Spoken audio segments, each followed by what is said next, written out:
जय हिंद दोस्तों, निर्भीक और शाश्वत इनसाइड ट्रूथ में आज हम आपको बताएंगे यूनिफॉर्म सिविल कोड। जी हां दोस्तों, अभी हाल ही में भारत सरकार द्वारा राज्यसभा के अंदर समान नागरिक संहिता बिल पेश किया गया, जिसका विपक्षियों द्वारा बहुत जोरदार तरीके से विरोध किया गया। तो आज हम आपको बताएंगे यूनिफॉर्म सिविल कोड क्या है और क्यों आज इस भारतवर्ष के लिए यूनिफॉर्म सिविल कोड एक परम आवश्यक कानून बन चुका है। तो दोस्तों, यूनिफॉर्म सिविल कोड, चूंकि भारत में सबसे पहले यूनिफॉर्म सिविल कोड को समझने के लिए समझना होगा कानून को। तो भारत के अंदर कानून दो रूप से मुख्य है। पहला है क्रिमिनल लॉ और सेकंड है सिविल लॉ। क्रिमिनल लॉ कहीं ना कहीं सभी भारतवर्ष के प्रत्येक नागरिक पर एक समान रूप से लागू होता है। वही सिविल लॉ कुछ अपवादों को छोड़कर सिविल लॉ धर्म और आस्था के आधार पर प्रभावित होता है, जिसका मुख्य रूप से उदाहरण देखें, विवाह, तलाक, बच्चों को गोद लेना, ऐसे अनेकों कानून हैं जो कि मुस्लिम विधि में अलग है और हिंदू विधि में अलग है। इसी को ध्यान में रखते हुए यूनिफॉर्म सिविल कोड की बात निकल कर आती है, जो कि सर्वप्रथम इसका इतिहास देखें तो 1835 में ब्रिटिश सरकार द्वारा एक रिपोर्ट पेश की जाती है, जिसमें कहा जाता है कि अपराध सबूतों और अनुबंधों को एक आधार पर एक रूप से सभी धर्मों के लोगों को, सभी नागरिकों पर एक रूप से उसको लागू किया जाएगा। पर वहां पर भी उन्होंने मुस्लिम लॉ और हिंदू लॉ को एक भिन्न रूप से, अलग रूप से रखा। उसके बाद 1941 में जब धर्म के आधार पर तमाम प्रकार की गतिविधियां चल रही थी, तब अंग्रेजों ने हिंदू संहिता को पंक्तिबद्ध करने के लिए, उस संहिताबद्ध करने के लिए एक BN राव की समिति का गठन किया गया।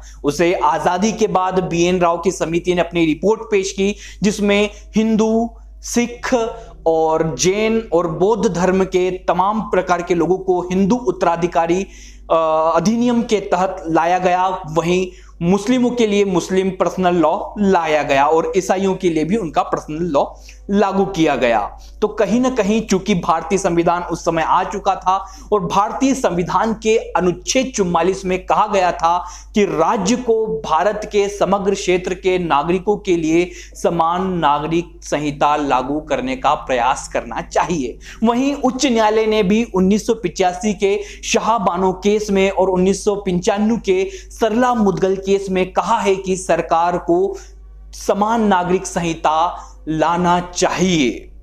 अब चूंकि वोट बैंक की राजनीति के कारण आज तक हमारे देश में समान नागरिक संहिता नहीं लागू हो सकी, पर चूंकि गोवा में 1961 से समान नागरिक संहिता चलती आ रही है, आज अब इस देश के अंदर समान नागरिक संहिता की आवश्यकता इसलिए हो चली है क्योंकि कहीं ना कहीं आज भी अल्पसंख्यक वर्ग में बहुत सी महिलाएं प्रताड़ित हो रही है, महिलाओं को उनके अधिकार प्राप्त नहीं है। तो अतः आज यदि वास्तव में महिला और पुरुष को एक लाइन में एक अधिकार देना है तो समान नागरिक संहिता लानी होगी। आज भारत के उच्च न्यायालय के अंदर 4.64 मिलियन केस पेंडिंग है। उसका कारण है कि यहां पर अलग अलग धर्मों के आधार पर, अलग अलग प्रकार से, अलग अलग नियमों के आधार पर उन्हें ट्रीट किया जाता है। उसका परिणाम है कि 4.64 मिलियन केस हाई कोर्ट में लंबित है। वहीं 31 मिलियन कोड इस देश के जिला न्यायालय के अंदर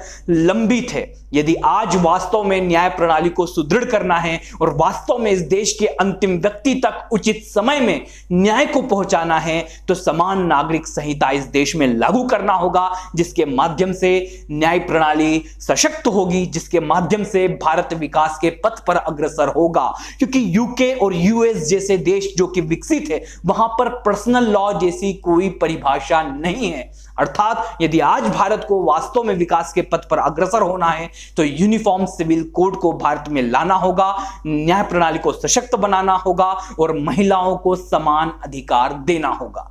जय हिंद, जय भारत।